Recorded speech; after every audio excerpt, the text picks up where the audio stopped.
Hello प्यारे बच्चों, कैसे हैं आप सब। आशा करती हूँ आप सब अच्छे होंगे। आज मैं आपको कक्षा 5 का अध्याय 2 पढ़ाने जा रही हूँ, जिसका नाम है मजनू बंदर आज़ाद हो गया।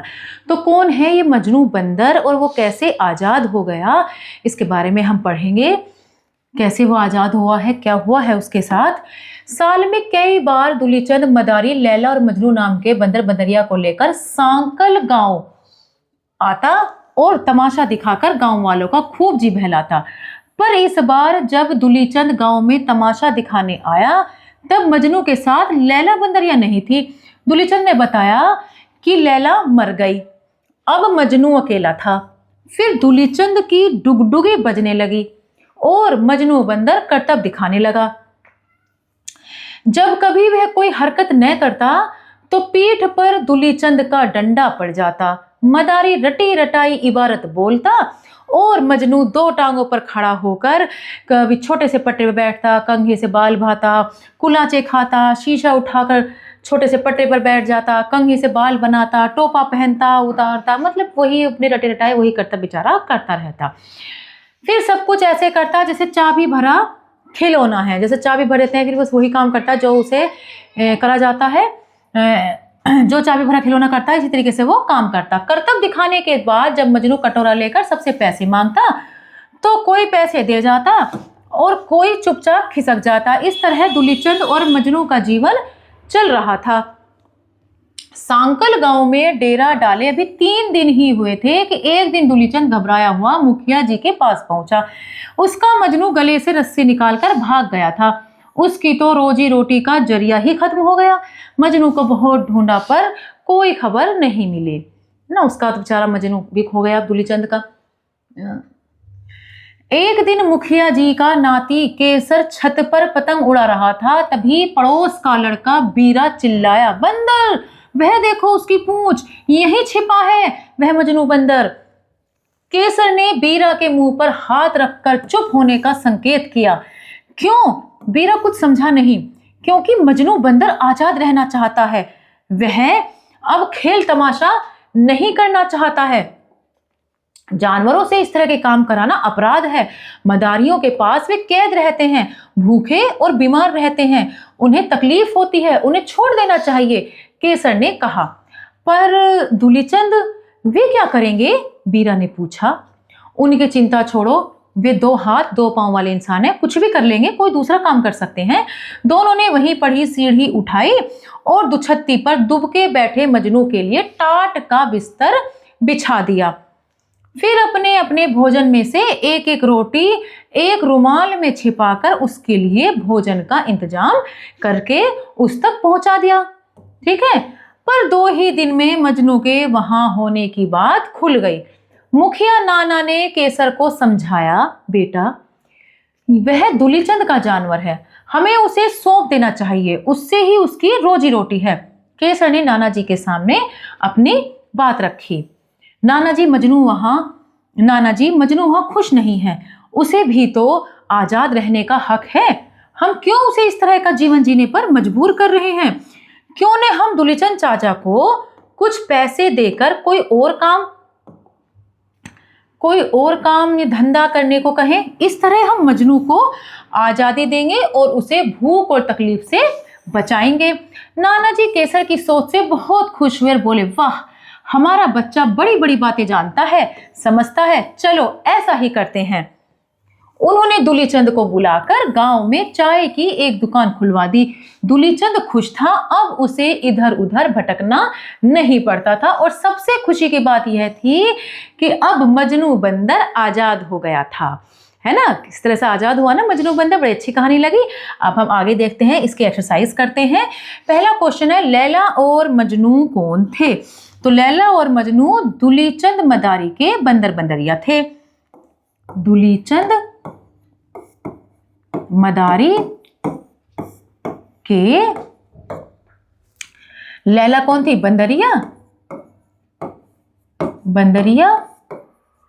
और बंदर थे। ठीक है। करतब दिखाने के बाद मजनू क्या करता था? करतब दिखाने के बाद मजनू कटोरा लेकर सबके पास जाता था, कोई उसे पैसे देता था और कोई नहीं देता था।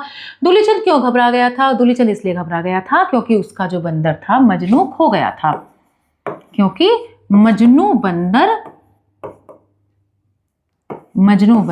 खो गया था। केसर ने बीरा को चुप रहने का संकेत क्यों किया? क्योंकि केसर ने बीरा को चुप रहने का संकेत इसलिए करा क्योंकि केसर मजनू को आजाद कराना चाहता था।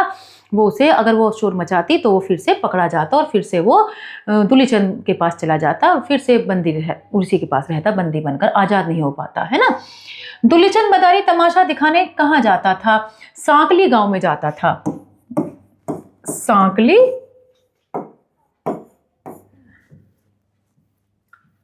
कौन सा गांव है? सांकली है, सांकली ही है शायद, सांकल। कौन सा गांव है यहाँ पर? ये है सांकल गांव है,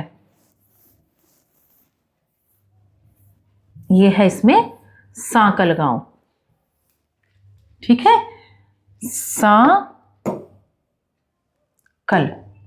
सांकल गांव वो जाता था। मजनू डुगडुगी बजने पर क्या क्या करतब दिखाता था? मजनू डुगडुगी बजने पर वो दो पैरों पर चढ़ता था, छोटे से पट्टे पर बैठता था, कंघी से अपने बाल भाता था, शीशे में अपना मुंह देखता था और ऐसे करता था जैसे कोई चाबी भरा खिलौना होता है। बस इस तरह जो भी वही उसके करतब थे, वही सब वो दिखाता रहता था, है ना। दूलीचंद मुखिया जी के पास क्यों गया था? दूलीचंद मुखिया के पास इसलिए गया था क्योंकि उसका जो मजनू बंदर था वो खो गया था।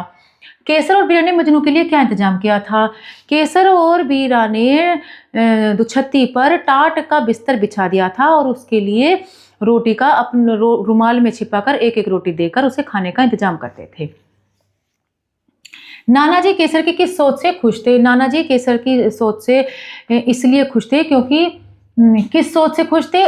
नानाजी ने देखा कि केसर बड़ी बड़ी बातें जानता है। उसने कहा कि जो दूलीचंद है वो कोई और काम कर सकता है और जानवरों को भी आज़ाद रहने का अधिकार है, उन्हें उसे भी आज़ाद रहने दिया जाए। तो इस सोच से वो बहुत खुश हुए और फिर उसकी बात को मान भी लिया था, ठीक है। मजनू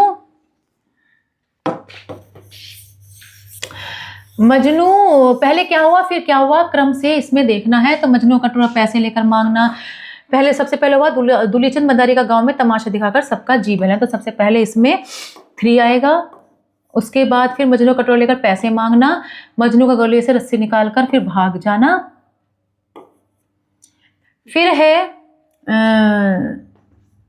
फिर इसमें आएगा ये केसर और बीरा द्वारा मजनू बंदर को छिपाना, और फिर यहाँ पर 6 वाला और फिर यहाँ पर 5 वाला, क्योंकि पहले केसर के सामने अपनी बात रखी गई और फिर दूलीचंद को चाय की दुकान खुलवाई गई थी, ठीक है। सही उत्तर पर सही का चिन्ह लगाइए। दूलीचंद घबरा गया था क्योंकि मजनू भाग गया था। केसर स्वभाव से संवेदनशील।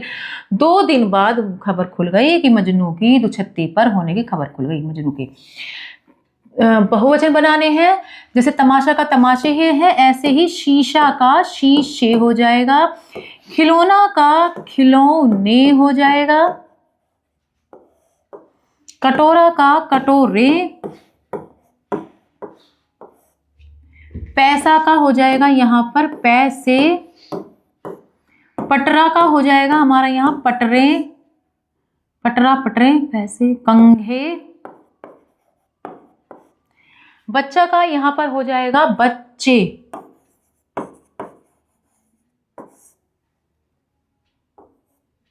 बच्चे,